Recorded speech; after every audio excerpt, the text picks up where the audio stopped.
Acts chapter 23. Paul looked straight at the Sanhedrin and said, "Brothers, I have lived my life before God in all good conscience to this day."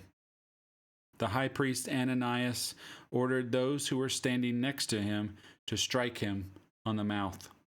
Then Paul said to him, "God is going to strike you, you whitewashed wall. You are sitting there judging me according to the law, and yet in violation of the law are you ordering me to be struck?" Those standing nearby said, "Do you dare revile God's high priest?" "Oh, brothers, that he was the high priest," replied Paul. "For it is written, 'You must not speak evil of a ruler of your people.'"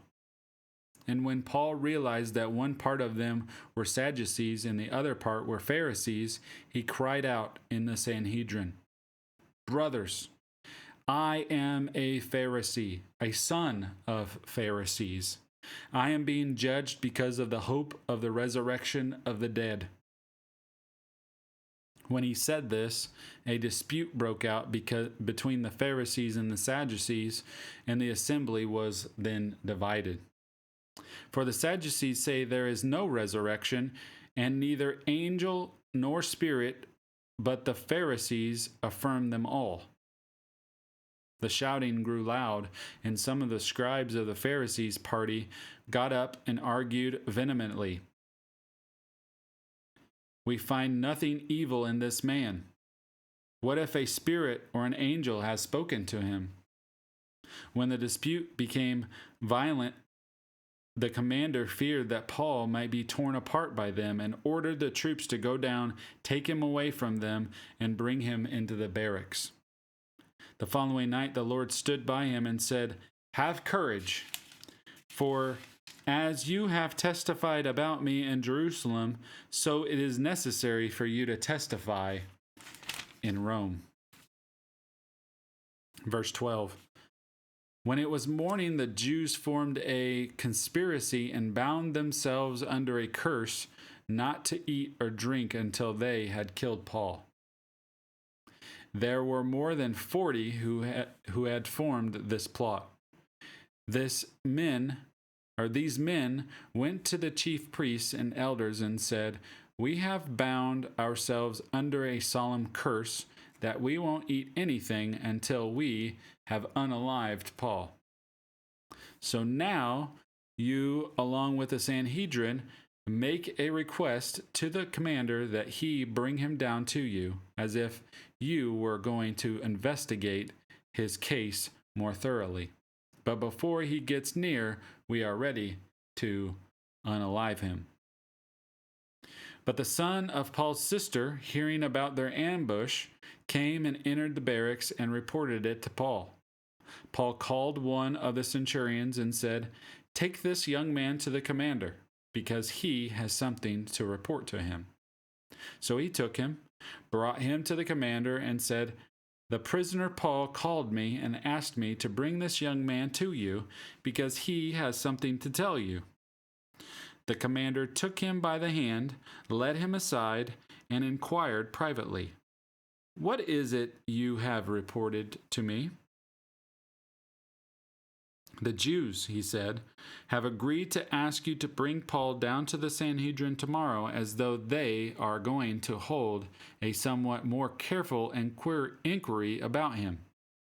Don't let them persuade you, because there are more than 40 of them lying in ambush. Men who have bound themselves under a curse not to eat or drink until they have unalived him. Now they are ready, waiting for your consent." So the commander dismissed the young man and instructed him, "Don't tell anyone that you have informed me about this." He summoned 2 of his centuries and said, "Get 200 soldiers ready with 70 cavalry and 200 spearmen to go to Caesarea at 9 tonight. Also provide mounts to ride so that Paul may be brought safely to Felix the governor." He wrote the following letter: "Claudius Lysias, to the most excellent governor Felix, greetings. When this man had been seized by the Jews and was about to be unalived by them, I arrived with my troops and rescued him because I learned that he is a Roman citizen. Wanting to know the charge they were accusing him of, I brought him down before their Sanhedrin. I found out that the accusations were concerning questions of their law, and that there was no charge that merited death or imprisonment. When I was informed that there was a plot against the man, I sent him to you right away. I also ordered his accusers to state their case against him, in your presence. So the soldiers took Paul during the night and brought him to Antipatris, as they were ordered. The next day they returned to the barracks, allowing the cavalry to go on with him. And when these men entered Caesarea and delivered the letter to the governor, they also presented Paul to him. After he read it, he asked what province he was from. And when he learned he was from Cilicia, he said, I will give you a hearing whenever your accusers also get here.